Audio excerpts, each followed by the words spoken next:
Back on counting down Billboard's Hot 100, June 15th, 1963, it is Mr. DJ, another one of my favorite songs on this countdown. I love the runner-ups that just didn't make it as big as the first hit records, and that is the case with Little Peggy March, and it's at number, oh gosh, I got a Xerox copy of this Hot 100, so I got to read it close. I Wish I Were a Princess at number 53.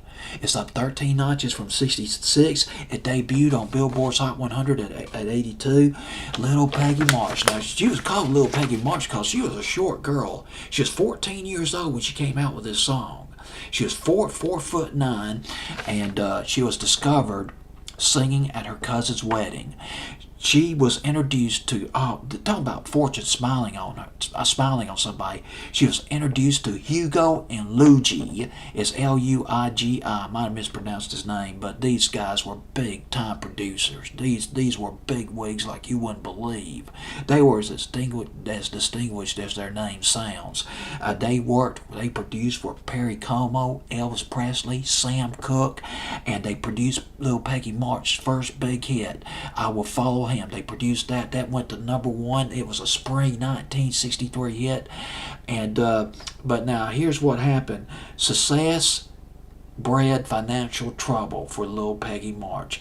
You see, she was a minor, so she didn't have immediate access to the money. But there was a law that prevented her parents from managing her money. Thus, the responsibility for managing Little Peggy March's finances fell to her manager, and his name was Russell Smith. Well, it turned out, several years down the road, Russell Smith had squandered her fortune. He blew it. He blew right through it.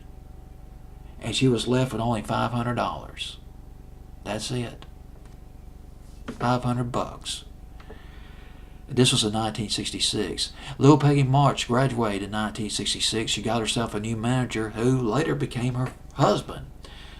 I Wish I Were a Princess was the follow-up to I Will Follow Him. It came right on the heels of it, but only got as high as number 32. But it's a delight to hear. Little Peggy March at number 53 on Billboard's Hot 100. I Wish I Were a Princess.